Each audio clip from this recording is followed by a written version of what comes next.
Mes chers amis de l'armée camerounaise, lorsque je parle de l'armée camerounaise, grosso modo, je parle de tous les hommes en tenue qui œuvrent dans la République du Cameroun. Donc, quand je dis mes chers amis et amis de l'armée camerounaise, entendez bien que je parle de ceux qui sont dans le BI, je parle à ceux qui sont dans la gendarmerie, ceux qui sont les policiers, ceux qui sont dans la garde présidentielle, ceux qui sont dans les forces spéciales, tous ceux qui sont à la direction de la sécurité présidentielle, bref, tous, c'est-à-dire tout homme en tenue confondu. Ce message que je délivre ici aujourd'hui, c'est à votre endroit, vous tous. Et je vais d'abord commencer par parler de ma fierté par rapport au feedback que je reçois de certains d'entre vous qui reviennent vers moi à travers certains intermédiaires et parfois directement pour me faire comprendre combien vous êtes édifiés par ces messages, pour me dire combien vous êtes vraiment embarrassé, que vous n'avez jamais pris le temps de vous asseoir et de réfléchir sérieusement, non seulement à votre propre devenir, mais au devenir de votre pays, de ceux-là qui comptent sur vous. Je me rappelle d'un cas spécifique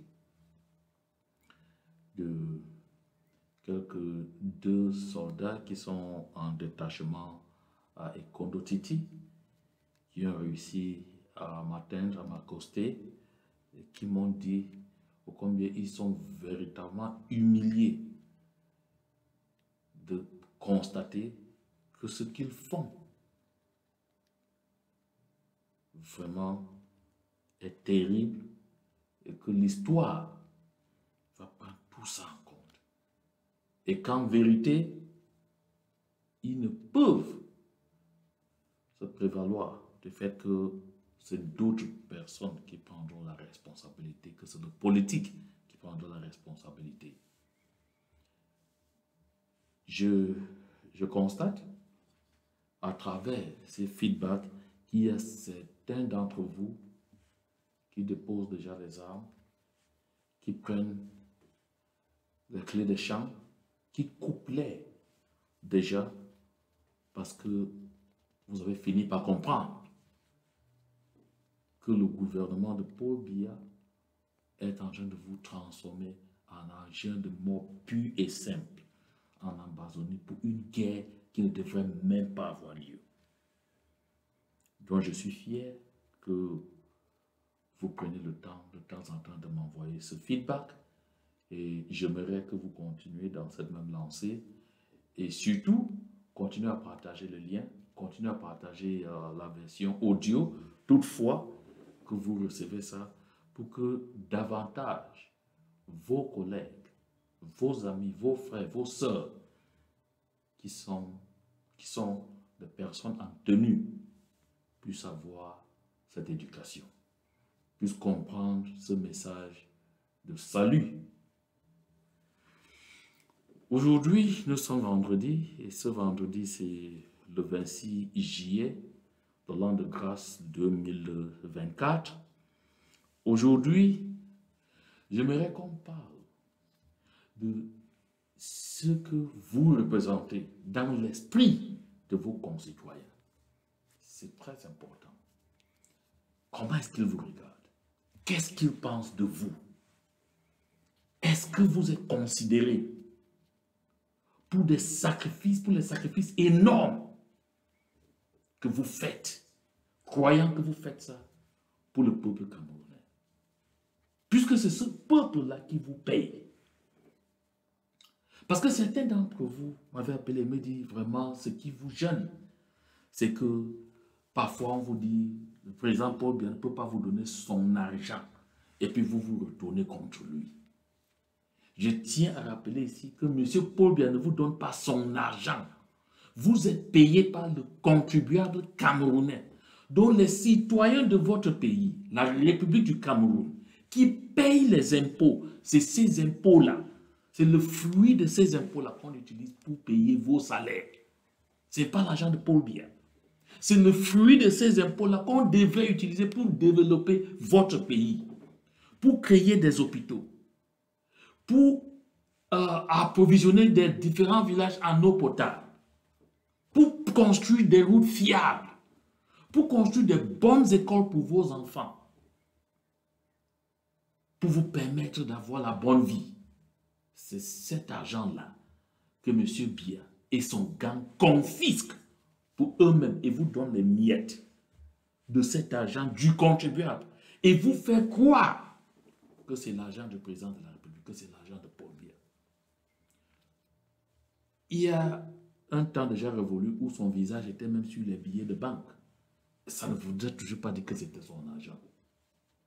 C'est parce que son visage était devenu d'utilité publique. Donc, que cela soit clair. Donc, ce que vous subissez tous les jours, est-ce que, en retour, vous avez les honneurs qu'il faut? Suivons ce petit reportage, ce court reportage. C'est un reportage produit par l'un d'entre vous qui récite le quotidien des hommes en tenue de la République du Cameroun en Amazonie. C'est très intéressant de le suivre. Écoutez.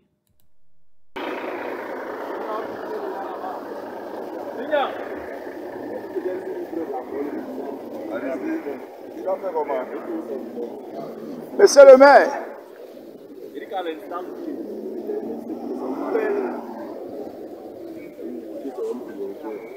Ici, c'est l'agent du maire de la mairie de Babissi.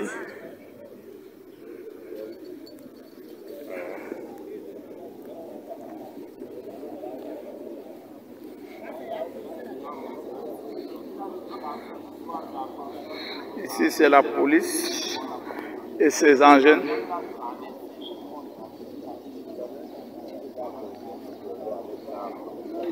Les policiers en alerte pour le départ.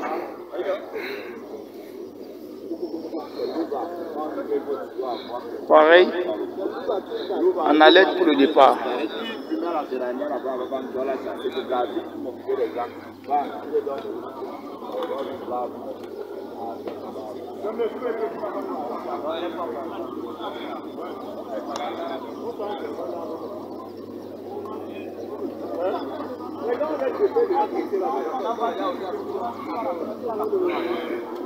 Le colonel, avec les mains à la poche, chef des opérations militaires dans le nord-ouest.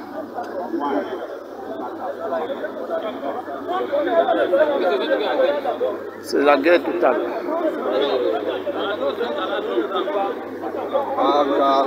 C'est sérieux, les éléments, c'est titillent, les mots. C'est sérieux.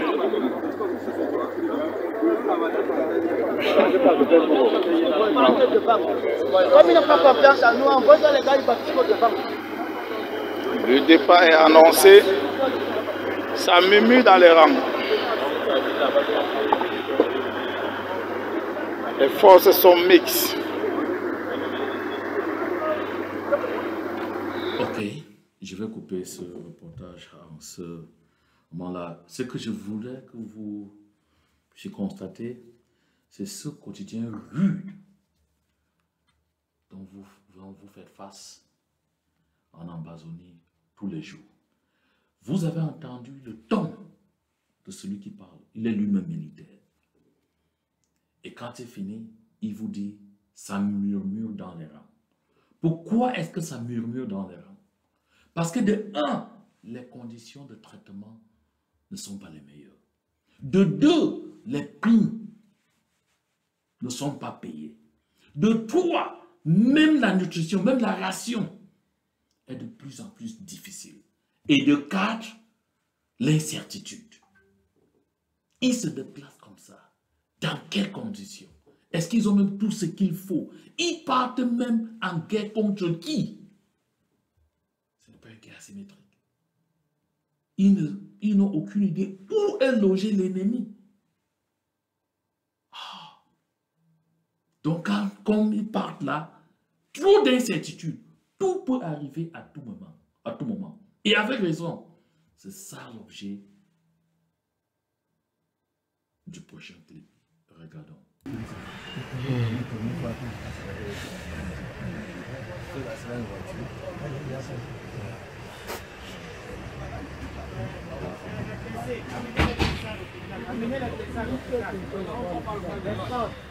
Vous voyez, ça c'est la suite. Hein? Ceci s'est passé le lendemain de ce départ qui venait d'être annoncé là, dans le reportage précédent. Vous voyez, tout. Je puisse vous dire, la plupart de ceux qui étaient dans ce convoi-là ne sont jamais rentrés vivants. Vous voyez ceux qui sont là. C'est-à-dire, il y a certains qui n'ont même plus de jambes. Il y a certains qui ne savent même plus s'ils seront vivants.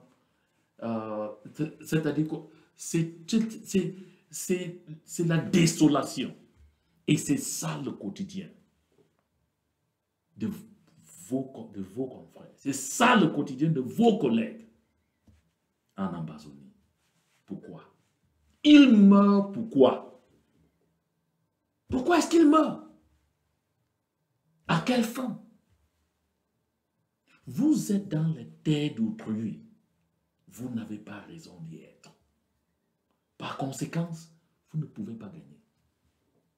C'est pour ça que ceux dans le monde entier qui ont l'expérience de ce genre de conflit disent à vos dirigeants tous les jours, il faut aller à la table des négociations parce que vous ne pouvez pas gagner cette guerre.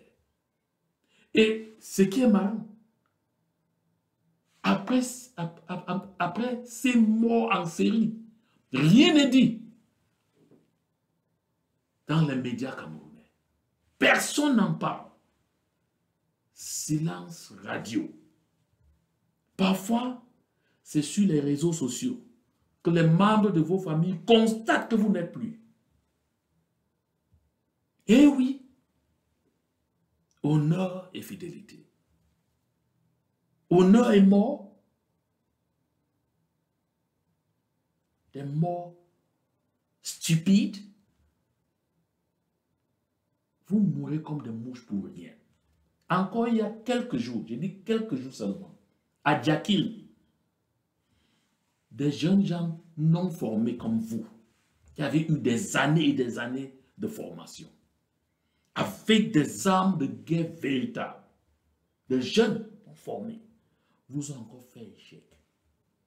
Sur le carreau, 5 éléments. Le sous-préfet de Djakiri s'est sauvé de justesse. Se dit bien 5 éléments, y compris le garde du corps du sous-préfet. 5. Est-ce qu'on en a parlé? Vous avez vu ça dans un seul journal?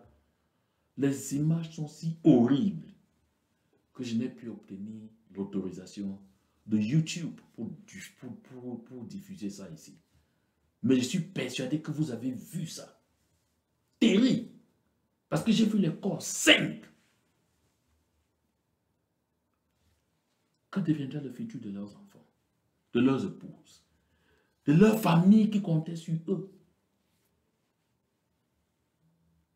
Dites-moi. Partout où c'est mauvais, c'est vous qui êtes devant. Et c'est sur vous que ce système sanguinaire compte pour se maintenir en place. Or, c'est vous qui mourrez avec rien comme avantage. Dernièrement, on parlait encore. J'ai suivi, je pense, c'est J. Reningo, non? Qui parlait encore de la disparité de salaire. Oh! Un commissaire de police, ce qui touche les militaires, ceux-là même qui sont devant en guerre, non pas ça. Mais on vous trompe que, n'en déplaise, vous touchez mieux que les civils. Je pense que nous avons déjà fait l'économie de ce mirage. Je ne veux plus perdre notre temps à entrer dans ces détails-là. Mais aujourd'hui, nous parlons peut-être, tout au moins, honneur et fidélité, n'est-ce pas? Je dis partout où c'est mauvais, c'est vous qui êtes devant ces politiciens-là, qui êtes prêts à mourir pour les protéger. Ceux-là qui rendent vos vies misérables. Pourquoi vous êtes en Amazonie?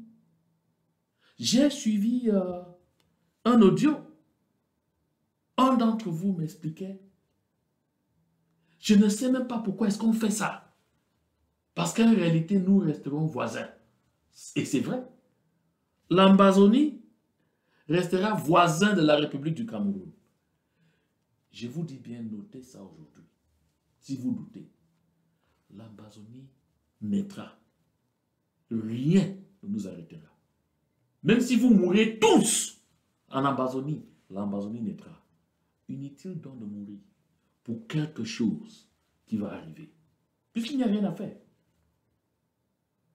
Vous voyez, nous sommes des millions à l'étranger qui continuons à soutenir ce mouvement.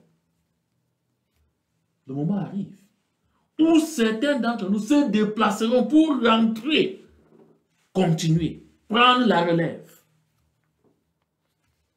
Vous êtes dans une guerre de blâme et tous vos efforts sont voués à l'échec. Or, chez vous-même, dans votre pays, ça ne va pas. Ça s'empirit du jour au lendemain. Vos frères, vos soeurs, vos enfants, les membres de vos familles sont en train de mourir au désert parce qu'ils partent chercher mieux ailleurs. Vous voulez connaître? Le président Paul Biya et son gouvernement en ont pris acte. C'est pour ça que désormais, ils ne cherchent l'argent que sur tout ce qui va permettre aux gens de sortir du pays.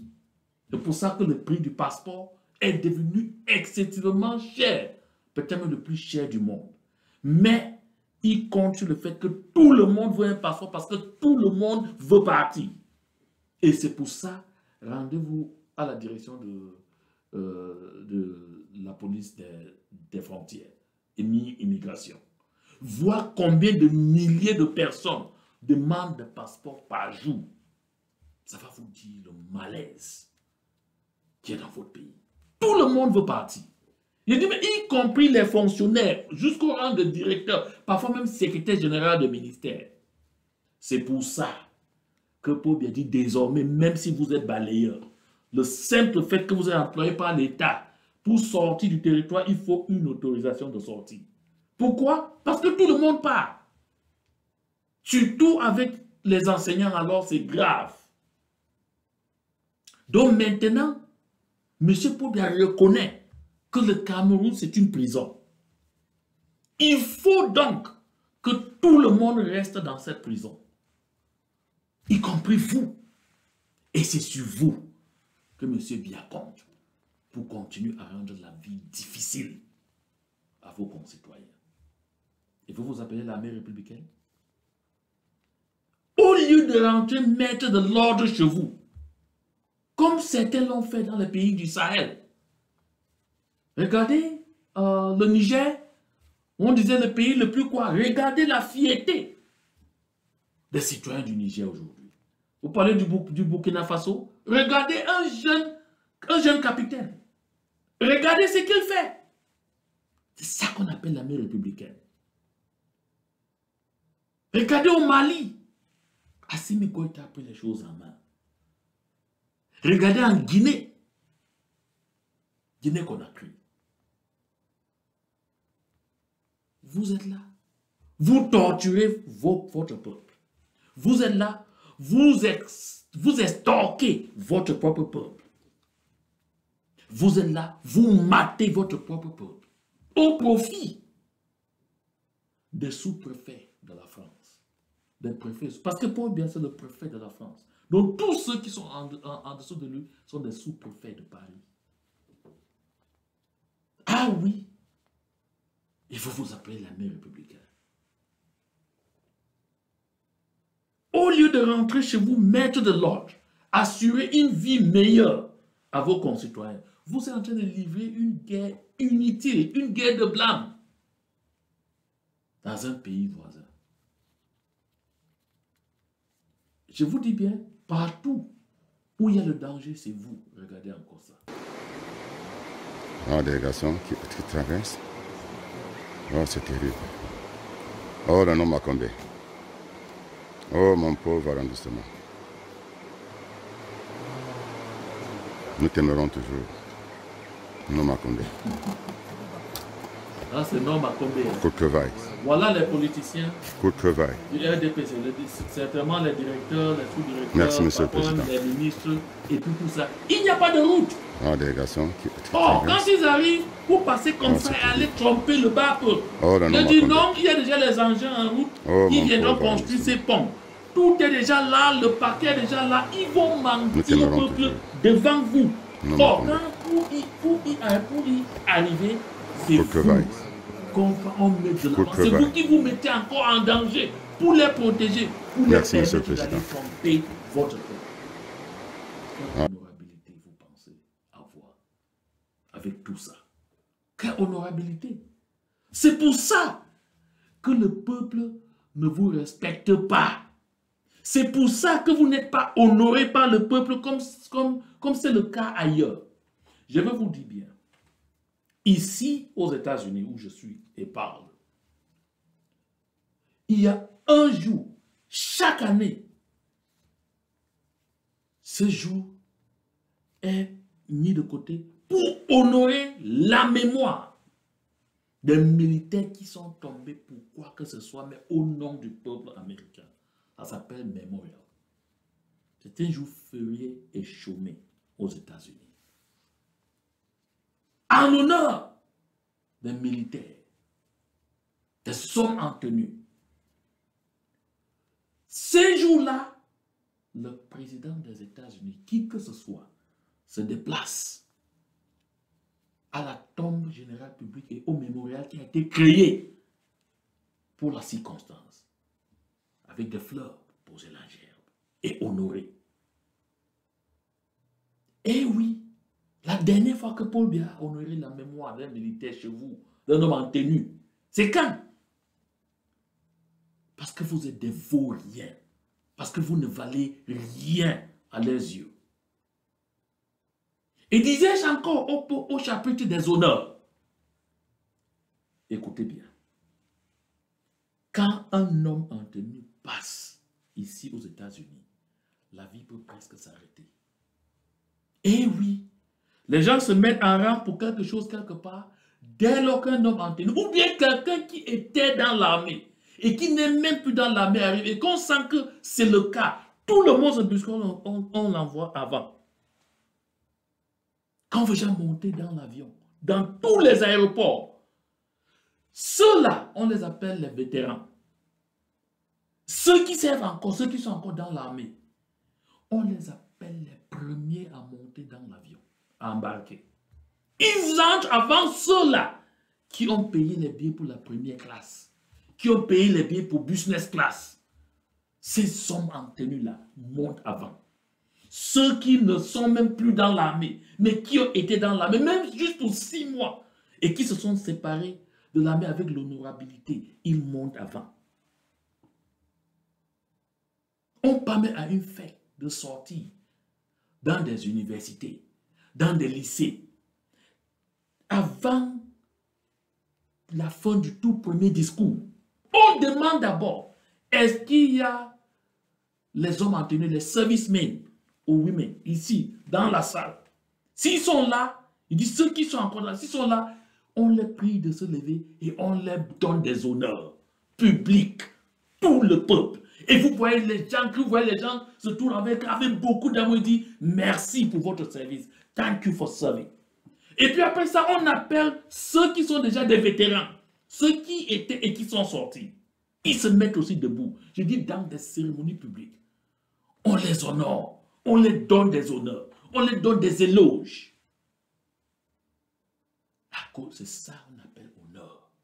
Pas honneur de bêtises. Vous allez voir tantôt comment est-ce que vos concitoyens vous traitent plutôt. Par contre,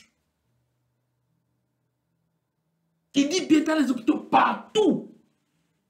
Et vous marchez, mais vous rencontrez, vous voyez les gens viennent s'accroupir. Ils disent, thank you for serving. Merci pour votre service. Ah oui. Mais chez vous, voici comment ça se passe.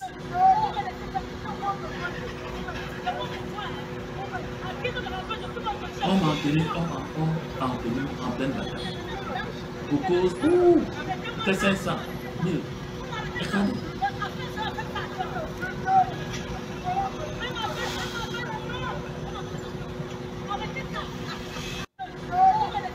Ça, ce sont des signes humiliants. Mais quand vous voyez vos concitoyens, quand ils voient ça, ils captent ça plutôt, ils mettent sur des réseaux sociaux. C'est parce que vous ne valez plus rien.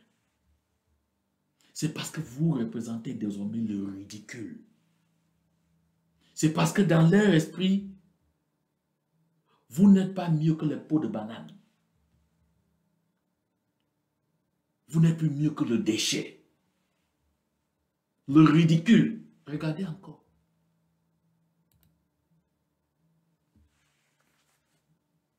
Ça, c'est un homme en tenue. Ici, là, les citoyens voient un homme en tenue dans cette situation. Ils vont courir pour l'aider. Ils vont couvrir. On ne doit pas montrer ça.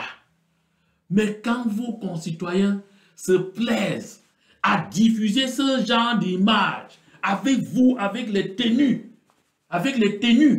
qui portent les sceaux de l'État, ça veut dire que ils ont fini par comprendre que vous êtes des fainéants. Ils ont fini par comprendre que vous n'êtes pas une armée républicaine. Ils ont fini par comprendre que vous êtes du déchet. Eh oui. Regardons davantage.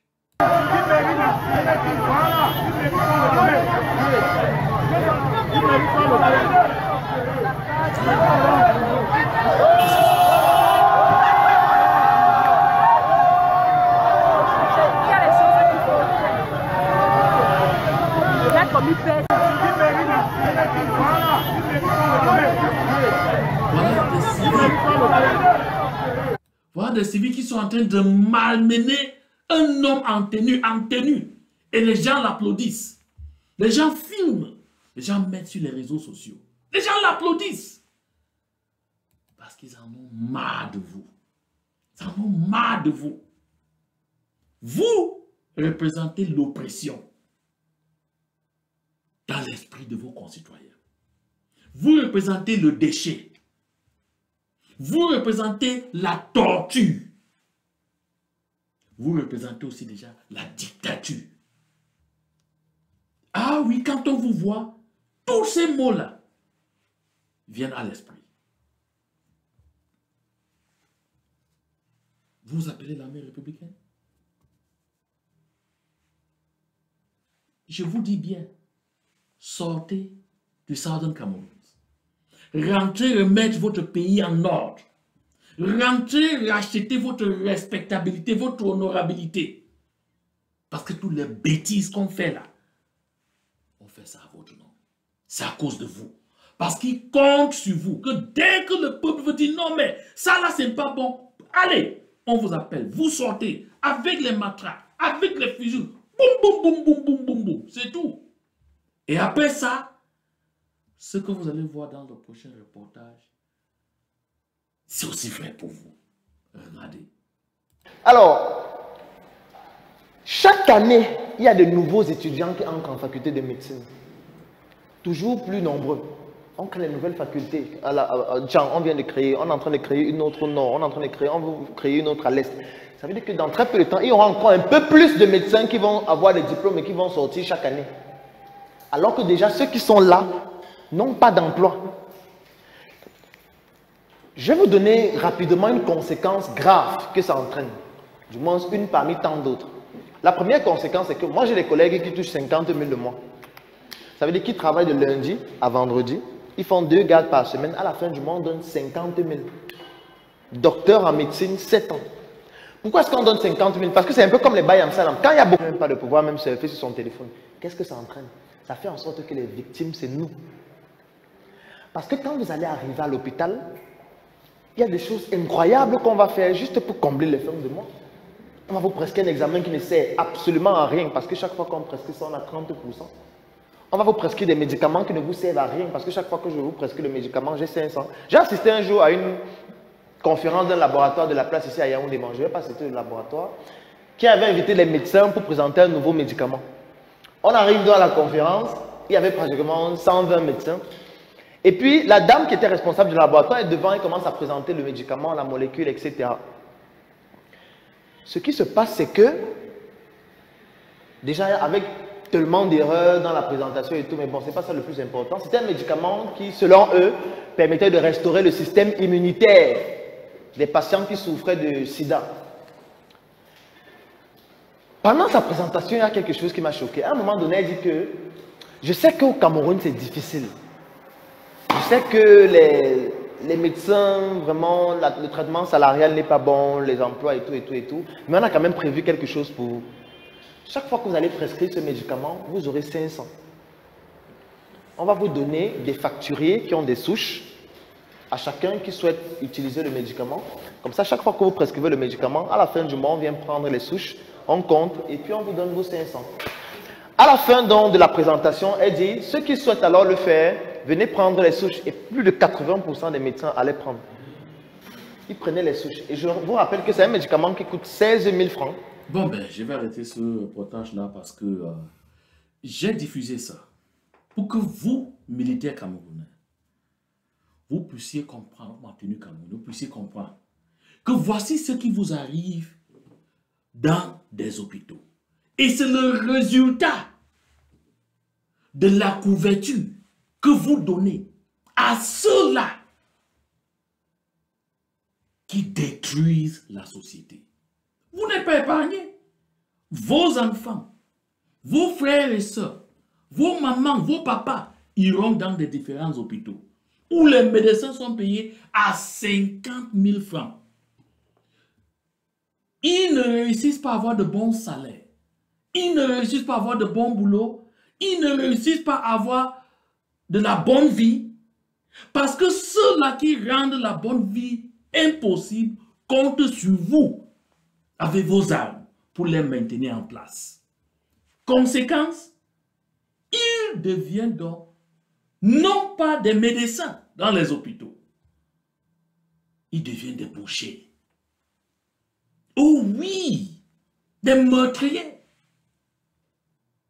Oui, des assassins qui vont prescrire des médicaments dont vous n'avez même pas besoin, qu'ils n'ont même pas testé, qui ne sont même pas sûrs de l'efficacité, parce qu'ils pensent au bakchich.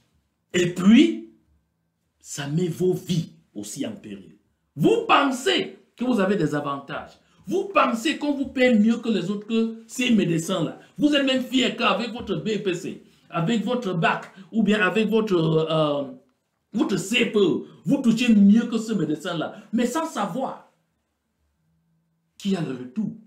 Et le retour est plus amer. Le retour est sans merci. Le retour, c'est la mort. Non seulement à vous, vos enfants, vos épouses, vos frères, vos soeurs, vos parents, les membres de vos familles, vos cousins, vos cousines. Rentrez chez vous, arrangez votre pays. Sortez de l'Amazonie. Ce que vous faites en Amazonie, ça ne vaut pas la peine. C'est une guerre de blanc. Puisque nous serons indépendants, en fin de compte. Et vous, comment est-ce que votre peuple vous regarde? Tous ceux-là qui meurent dans les hôpitaux à cause de ça, leur sang est aussi sur vos mains. Parce que c'est vous qui rendez ce genre de conditions possibles. En protégeant ceux-là qui créent la vie terrible aux citoyens. Quel est le rôle de l'armée? Pour maintenir en place des dictatures sanguinaires, tuer pour des arrière-grands-pères qui ont refusé de prendre la retraite ou bien de mourir tranquillement pour rester et continuer à détruire l'avenir des jeunes, y compris vos enfants, y compris parfois vous-même. Parce que vous-même aussi mourrez inutilement et ils s'en foutent, comme j'ai même déjà démontré. Je dis bien, regardez cette route. Regardez vous-même le Cameroun. Notre Cameroun que nous aimons beaucoup. Voilà un plein trou, en pleine route, en plein virage, dans la nuit il pleut. Qui cause tous ces accidents. Les pneus sont, plusieurs voitures ont subi tous ces problèmes. Regardez vous-même. Regardez. Voilà le Cameroun que nous aimons tous. Comment des imbéciles ont des postes ministériels, ils bouffent l'argent de ce Cameroun, ils n'arrivent pas à arranger une route comme ça, qui crée tous ces dommages. Voilà la richesse des gens, des économies, des opérateurs économiques qui perdent des centaines de millions à cause d'un petit trou qui ne coûte rien. Regardez tout ça, vous-même. Nous perdons 4 pneus sur la route, entre Doumé et Abomba et Doumé. Regardez vous-même en direct. Pendant tout ça, non, la fille de Paul Biya ne subit pas ça. Voilà Brenda Biya en jet privé. Vous verrez Brenda Biya quand rouler sur ce genre de route-là. Vous verrez Brenda Biya quand aller dans un hôpital au Cameroun, où elle va aller rencontrer les bouchers là, les meurtriers et non des médecins là. Vous verrez Brenda Biya où? Hein? Elle a une allocation de 30 à 45 millions de francs CFA par mois. Et vous êtes dans des jets privés. Vous êtes en brousse, en train de lutter avec des serpents, des moustiques et tout ça. Vos enfants n'ont pas de futur. Vos parents sont en train de mourir parce qu'ils n'ont pas assez aux bons soins médicaux. Et oui, et pendant tout ce temps aussi, qu'est-ce que ces ministres-là font? Qu'est-ce qu'ils font? Regardez Malachi Manaouda.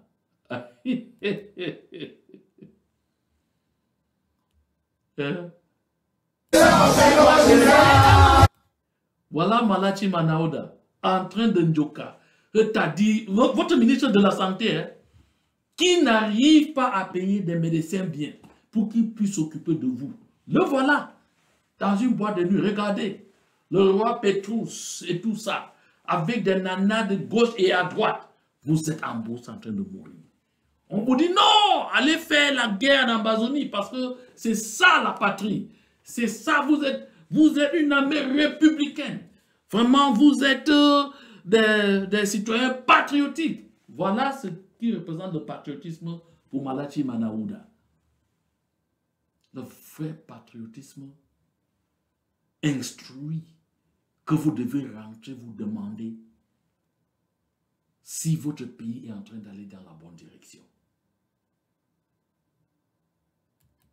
Mes chers amis de l'armée camerounaise, prenez conscience.